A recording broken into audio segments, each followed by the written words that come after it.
La historia de México en el siglo XIX está marcada por la inestabilidad, los conflictos internos y una sucesión vertiginosa de gobiernos. En ese contexto turbulento surge la figura de Melchor Múzquiz, un militar y político que ocupó la presidencia de México de manera interina en 1832. Aunque su mandato fue breve y muchas veces relegado a notas al pie de la historia oficial, Múzquiz representa un ejemplo claro de los claroscuros que caracterizaron a los primeros líderes del México independiente. Detrás de su imagen de patriota y defensor del orden constitucional, también se esconden decisiones autoritarias, lealtades cambiantes y una forma de ejercer el poder que contribuyó a la fragilidad del joven Estado mexicano. Melchor Múzquiz nació en Coahuila, en el seno de una familia acomodada. Desde joven se integró a la lucha por la independencia de México, uniéndose a las fuerzas insurgentes en los últimos años del conflicto.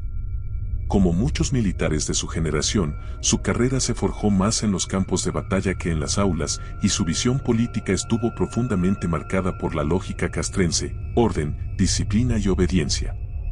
Tras consumarse la independencia, Múzquiz no se retiró a la vida privada. Por el contrario, se integró rápidamente al nuevo sistema político, ocupando diversos cargos administrativos y militares. Este tránsito del ideal insurgente al pragmatismo del poder fue común en su época, pero también sembró la semilla de futuras contradicciones. El México independiente necesitaba estabilidad, pero muchos de sus dirigentes, incluido Múzquiz, creían que ésta solo podía lograrse mediante el control férreo y, en ocasiones, la represión. Antes de empezar, no olvides suscribirte, comentar y darle like. Múzquiz asumió la presidencia de manera interina en agosto de 1832, en medio de un conflicto entre el gobierno central y el movimiento encabezado por Antonio López de Santa Anna, que se oponía al presidente Anastasio Bustamante. Su llegada al poder no fue producto de elecciones populares ni de un proyecto político propio, sino de una coyuntura militar y política extremadamente frágil. En el discurso oficial, Múzquiz se presentó como un defensor de la legalidad y del orden constitucional. Su misión, al menos en el papel, era preservar la estabilidad del país hasta que se resolviera la crisis. Sin embargo, en la práctica, su gobierno se caracterizó por decisiones tomadas bajo presión, negociaciones opacas y una constante subordinación al poder militar. Uno de los aspectos más criticables del gobierno de Melchor Múzquiz fue su tendencia autoritaria. Aunque hablaba de legalidad, su margen de acción se apoyó más en la fuerza que en el consenso.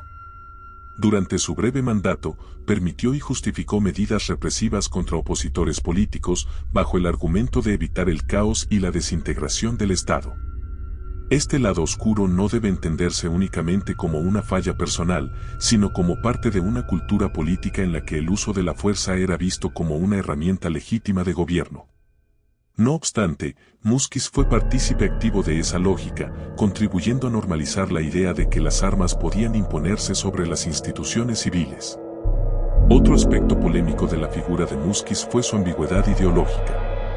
A lo largo de su carrera, mostró una notable capacidad para adaptarse a los cambios de poder, lo que algunos historiadores interpretan como pragmatismo y otros como oportunismo. Fue centralista cuando el contexto lo exigía y moderado cuando la presión política así lo demandaba. Durante su presidencia interina, esta falta de una postura firme se tradujo en una política errática. En lugar de construir un proyecto claro para el país, Múzquiz se concentró en sobrevivir políticamente, negociando con distintos grupos de poder, incluso cuando esto implicaba traicionar principios previamente defendidos. Este comportamiento alimentó la percepción de que su gobierno carecía de legitimidad moral. El mandato de Melchor Múzquiz concluyó en diciembre de 1832, cuando se dio el poder como parte de los acuerdos que pusieron fin al conflicto armado. Su salida fue tan discreta como su llegada, y su figura quedó rápidamente opacada por personajes más carismáticos y polémicos, como Santa Anna. Sin embargo, su legado no es irrelevante. Múzquiz encarna las contradicciones del México postindependiente, líderes formados en la guerra, con buenas intenciones declaradas, pero incapaces o no dispuestos a construir instituciones sólidas y democráticas. Su lado oscuro no reside en actos espectaculares de tiranía, sino en una suma de decisiones que perpetuaron la debilidad del Estado y la primacía del poder militar sobre la voluntad civil. Melchor Múzquiz fue un presidente de transición, pero también un reflejo de su tiempo. Su historia muestra cómo el idealismo de la independencia se fue diluyendo frente a la realidad del poder.